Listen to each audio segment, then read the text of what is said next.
Hello, I'm MrShine, back again for the conclusion of my Shaman arena quiz. When I last left you, I assembled a Murloc-heavy board buffing Shaman deck, and now it's time to put our drafting skills to the test by trying the deck in the arena. This video is going to go through some of the highlights of the run, taking a look at how certain cards and strategies played out. I'll then walk through some key points in the games and give you a chance to think through the best plays. Finally, I'll walk through the final game step by step so you can witness my demise and pick apart any misplays I made, just in case there were any shreds of dignity remaining to me. But first, I know the suspense has been killing you, so before we go further, I'll let you know how the deck did. It ended up going 8-3, not too shabby. It's possible some of my plays and some of my draft choices had something to do with the few of my losses, so let's take a look at some of the more contentious picks I made and see how the cards fared in the run. There was a point in the draft that I had to make a tough choice between Raid Leader and Ironforge Rifleman. Both are pretty bad cards, but while I picked Raid Leader, many thought the Rifleman was slightly more consistent. I rewatched the run and looked at the times where Raid Leader was beneficial. Fortunately for me, it was somewhat frequent. Early in the run, I had Raid Leader come up when I had board. If it had been Rifleman, I would have been able to kill the Violet Teacher that turn, and that would have been it. However, while I sacrificed a totem using Raid Leader, it set up enough damage for me to punch through to lethal the next turn with Bloodlust. More on Bloodlust later, but for now we give a point to Raid Leader. In one game, Raid Leader was virtually identical to Rifleman, giving the single damage I needed to close out the game against a warrior. Still, Raid Leader had more net damage on this turn than Rifleman would have given, so we give another point to Raid Leader. In another match against a Paladin, Raid Leader on the turn it was played was effectively a Rifleman, but it was the following turn that it was able to provide more value since I had board. Ultimately, while it's not a card I would go out of my way to pick, it served decently well in this run as I often had totems out and other minions on the board to utilize the damage buff. While it is true on an empty board Rifleman is slightly better than Raid Leader, neither are cards I would want to play on turn 3 anyways, so they would almost always be a utility play. And since my game plan was to establish a board, if I'm ever without a board, I'm probably not in a good position. Verdict, Raid Leader better than Rifleman for my Shaman in Arena. Another somewhat contentious pick was Bloodlust. Some swear by it, and others think it's a dead card. Over the course of this run, I'd say it was somewhat useful to finish some games a turn or two early. Granted, it's possible in those games I would have won anyways, but it's hard to say what tricks the enemy might have had up their sleeves, so ending it ahead of time is an okay thing in my book. In this run, Bloodlust was used as a finisher in 4 of my 8 wins, a few times coming as a top deck so it didn't sit in my hand for ages. In another one of my games, I had to use it as removal to help me clear the board, which led to another victory. Yay for Bloodlust being a solid contributor in over half my wins! How did it fare in my losses? Well, in one loss, the enemy druid had plopped down an Iron Bark, and I was stuck with using Bloodlust to try and trade into it. I had the option to trade a Totem and a Fen Creeper, or just the Fire Elemental, and I opted to keep the Fire Elemental alive since the 5 HP minion could be somewhat tricky to remove. He ended up using Swipe and Ironforge Rifleman to clear my board, which set up my defeat turns later. In this game, I wouldn't say Bloodlust was the reason I lost, but it certainly didn't do enough to help me win given how long it stayed in my hand. In the final match against the Mage, Bloodlust was a dead card the entire game, so it was detrimental to my game as it could have been better as any other playable card. I'll talk more about the last game later, so we'll move on for now.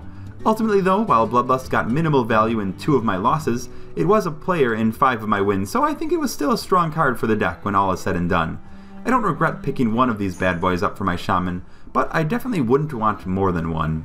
Finally, there was a contentious pick where I chose Murloc Warleader over a Shade of Naxxramas, and later a Tidehunter over a Gurubashi Berserker that received a little criticism. Here's the part of the video where I must hang my head in shame and despair, for my Murlocs were cursed in this run. I was never able to achieve Murloc Nirvana by buffing the Tidehunters with my Warleader.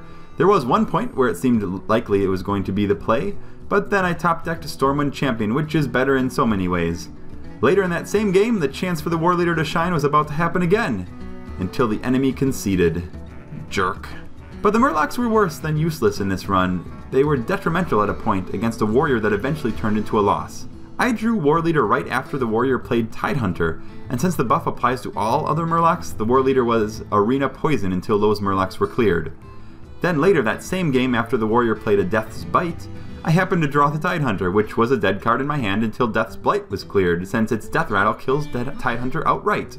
Around every turn, my Murlocs were foiled in this run, and they were certainly the biggest losers of my deck.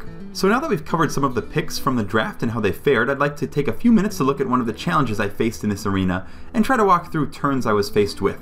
One of them was a Paladin run where I had a hand full of removal but no minions, and the opponent had a True Silver Champion on turn 4. Needless to say, I was hard pressed to maintain a board, and up until turn 6 I pretty much spammed my totem power. But before I go through my plays here, I want you to stop and think about what you might have done. I decided to use my Sunwalker here, even though it wasn't going to get much value. He only had big swinging things, so my Divine Shield was probably going to translate into absorbing 4 damage, so it was probably better than playing the Stormwind Champion, which has more future value if I can establish a board. Since I had the Archmage in my hand and a bunch of cheap removal spells plus the coin, I wanted a bit more mana so that I could have a huge sweeping turn of removal while sticking the Archmage. Given the board state, I anticipated the Paladin would use his True Silver and Tiger to clear my Sunwalker, which would make the Tiger easy to remove and I might be able to set up something next time. Fortunately in this game, my patience paid off, and on turn 7 I was able to get a better play out that helped turn things around for me. If I had coined out a turn 6 the turn prior, or tried to burn some of my removal on turn 6 instead of the Sunwalker, I think that game would have turned into a loss. Finally, let's walk through the final game of the run and analyze some of the points where I had a decision to make. I'll speed through the parts where there were very few decisions to be made.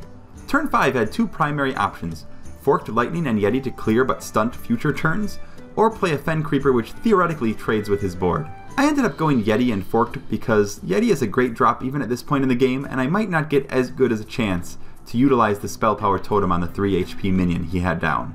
The downside with this turn was my next turn would have 4 mana, and my hand had nothing to make use of the 4 mana. However, I felt the risk of a bad top deck after this was worth establishing something on my board, since there was no guarantee my Fen Creeper wouldn't eat a Fireball or a Polymorph and I'd be left in just as bad as shape. Even if I got the 2 for 1 and he ran both minions in the Fen Creeper plus a ping, he could have played something on his open board after that, and my Forked Yeti play at least established me as the owner of the board for now. Ultimately, I was fortunate in getting an Axe to play that turn, which helped kill his turn 5 Violet Teacher. In turn 8, I had a few main options. But first, what would you have done? I ended up playing Champion, trading the now 2/2 totem into the Brewmaster plus my Axe to clear, and went for face with the Archmage. I wonder now though if this was the best play. I was still fearing Flame Strike, but Fen Creeper plus Worgen might have been better, or even Bloodlust plus Worgen for the board clear. In fact, using Bloodlust to help with the trades this turn probably would have been the best play instead of me leaving the Spectral Knight on the board. I think this was a critical turn that might have helped me win it. On turn 9 there was another hard one. What do you guys think you'd do? So first, I was proud of myself checking for the secret by killing the 2/2. I ended up clearing his board and setting myself up for a Flame Strike, but the best time for Flame Strike is when your enemy's board is clear, so I didn't feel too bad about that ideal. Unfortunately for me, he had a Sorcerer's Apprentice in hand, plus the 2/2 from the duplicate I triggered, and was able to immediately establish the board after the Flame Strike. From that point, it was really a matter of whittling me down, since I had a lot of cheap minions and couldn't turn the corner. Okay, so we lost this one. There were a few points at the end where I might have wanted to push tempo, and I think there was a chance I could have pulled that one out. Although it's difficult to tell, and given the low mana cost minions I had at my disposal, it became difficult to determine which ones would have been the most valuable at that time. Well anyways, let's take a look at the rewards.